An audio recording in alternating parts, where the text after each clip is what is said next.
Hello YouTube, welcome back. This is Easy B with Easy B Tactical. And so today I thought I would compare what it is like to own a GHM9 versus a Stribog SP9A3, because I feel that those two are very similar, not the same gun, but they are the Stribog is definitely, to my eyes, a good alternative to a GHM9. So if money is tight, what would you get if you get one or the other? If you get a Stribog, is that good enough to replace a GHM9? You'll be the judge ultimately, but post in the comment what you think and if you agree or disagree.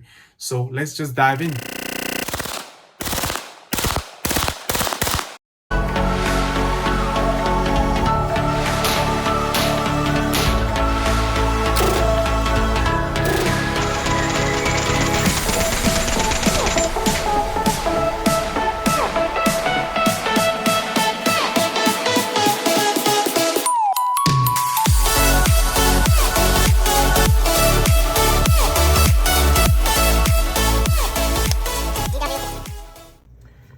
All right, let's start from what you get. Number one, the case in which the pistol comes with.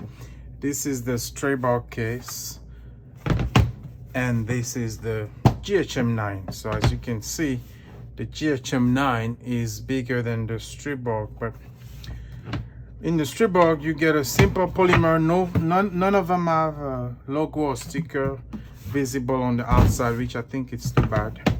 But anyway, for the Stribog, typical stuff, the pistol did not come with a brace, so mine didn't come with a brace, so you have this end plate, tools, manual, replacement, flip up sight, user manual. You know, nothing too special there, but you still get a case if you don't have anything to go to the range with. For the GHM9, you get a bigger case, which just has the manual, the rail, the extra sights were in there, and you can mount them on a pistol. A warning. Again, this also came with as a pistol, I wish as an SBR, but the stock was ordered at the same time. So you get two plastic cases, which are, I must say, the Stribog case feels a little bit better than the GHM9.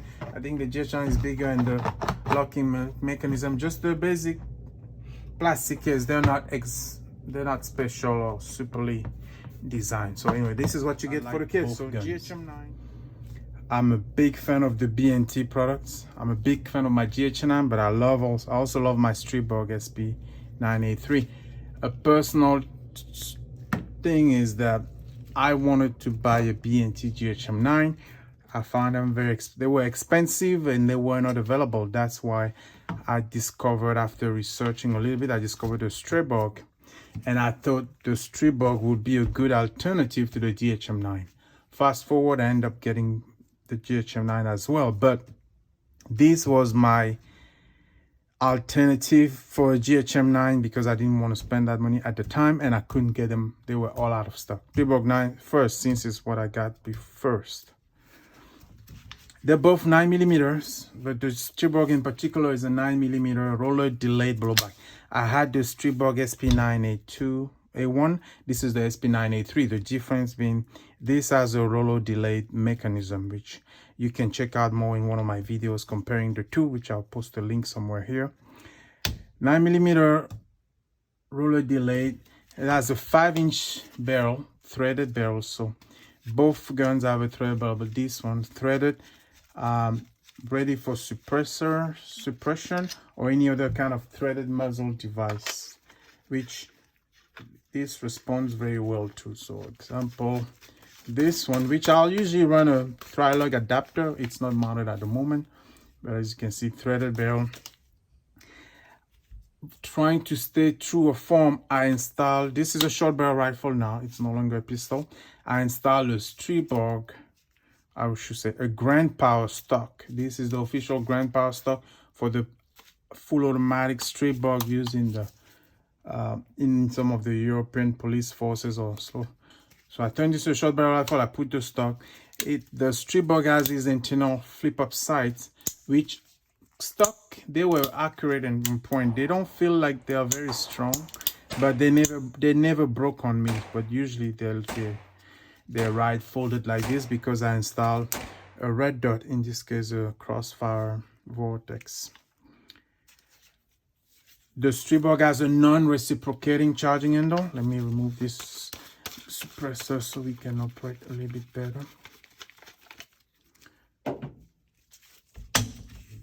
So non-reciprocating charging handle, which is a plus, I think, on my book. The charging handle can be swapped from the left or to the right. I usually run them on the right side, on the left side, since I'm a right-handed person. Swappable. It's got dual safety. It's ambidextrous as well. So you have a dual safety lever selector. You have a dual mag slide release, which is this tab right here. So it's accessible from left or the right. And you have dual magazine release button. And speaking of magazine, the Stribog had a big reputation for having faulty magazine. I never had that issue. Although even with my SP9A1, it has plastic mag. These are now reinforced metal, and now you have some curved magazine, 3 or 4 different versions of magazine. But personally, even with the full plastic mag, I never had an issue in the past. But anyway, ambidextrous mag release, so you can operate on each side, either side, which I think is great. I like ambidextrous guns. So this is one fully ambidextrous.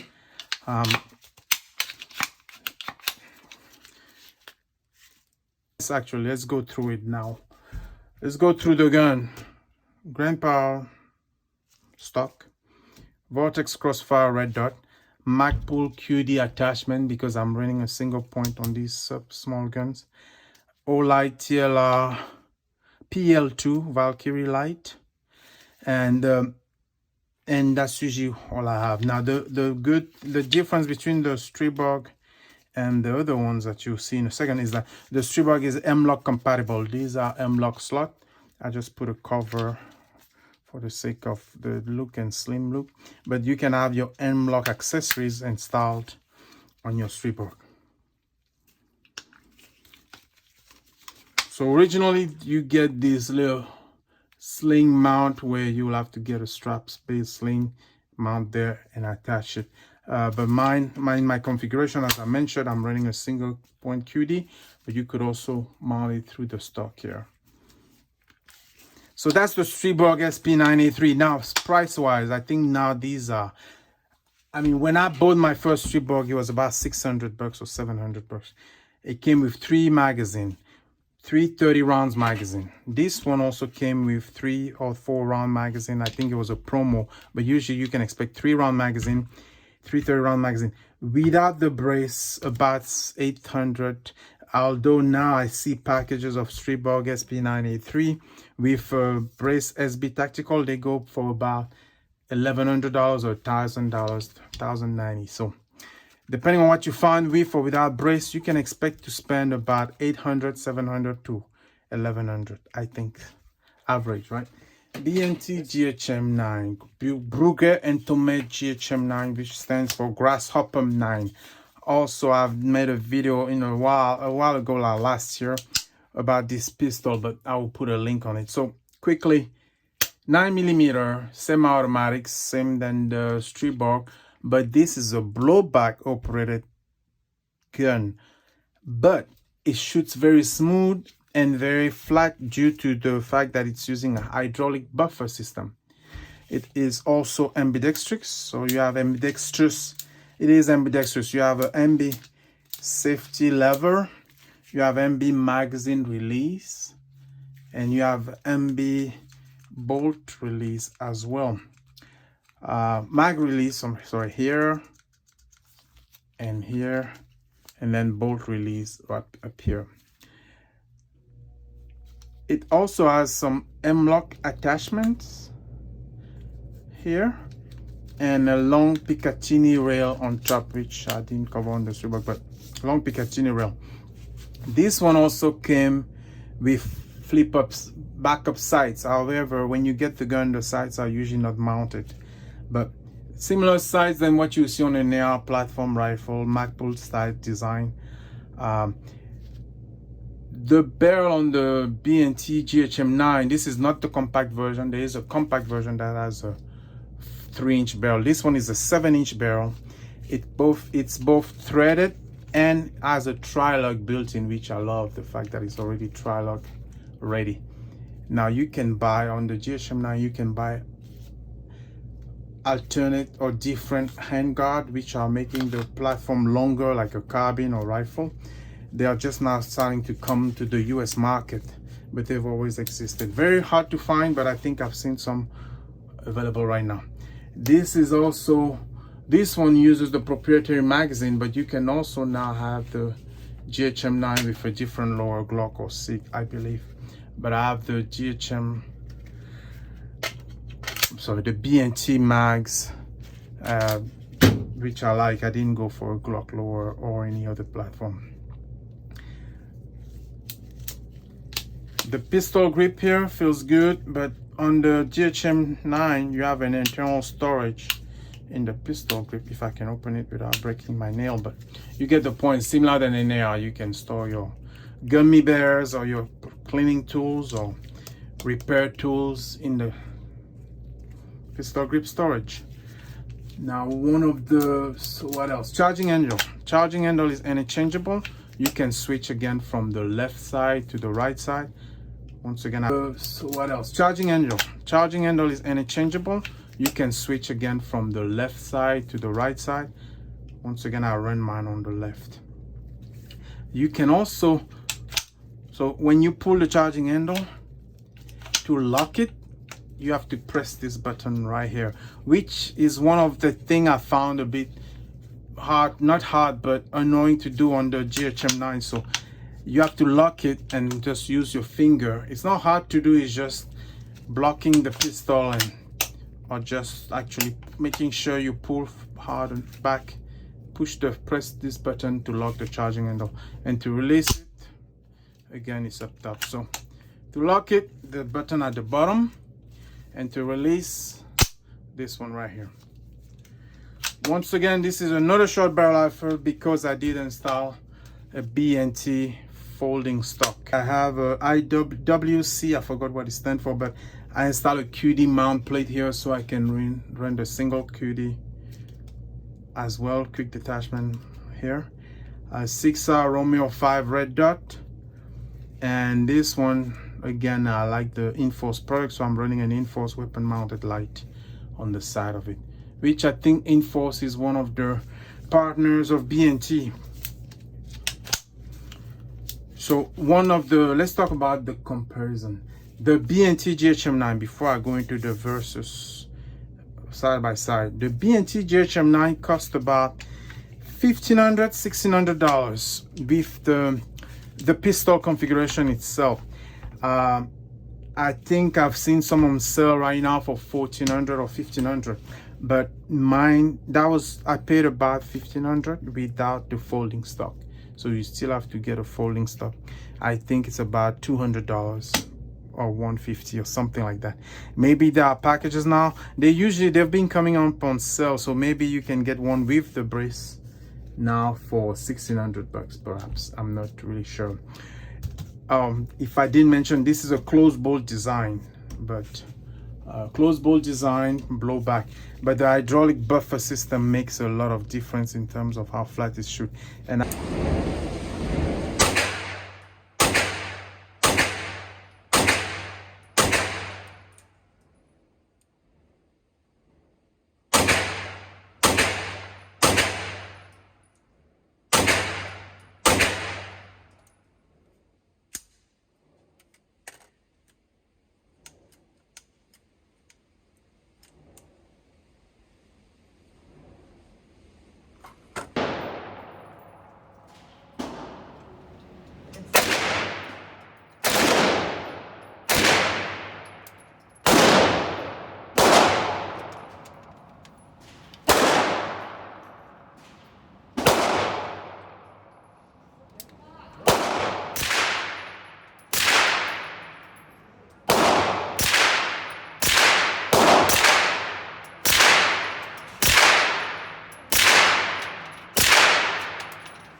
video. So which one should you get, and how? Well, before I go there, how do they shoot? I would say the Stribog and the GHM9, they are both great to shoot.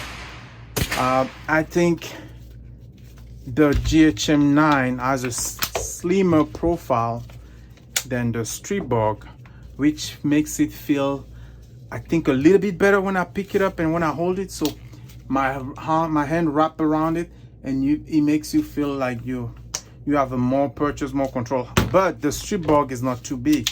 It's close to that, but I tend to have a different way of holding it. So the Stribog is roller delay blowback. Between my SP9A2 or A1, I don't remember what it was, and that SP9A3, the roller delay, I see a little bit of difference in small terms of the way it shoots and flat, but not too much. Between the two, I like them both, really, to be honest. I don't see, I'll have to think about it again, but I don't see too much difference between the way this shoots and the way this one shoots. Although I love roller delay blowback, and this one will be a little bit more, normally just based on the design, roller delay blowback has a better recoil management typically than a straight blowback.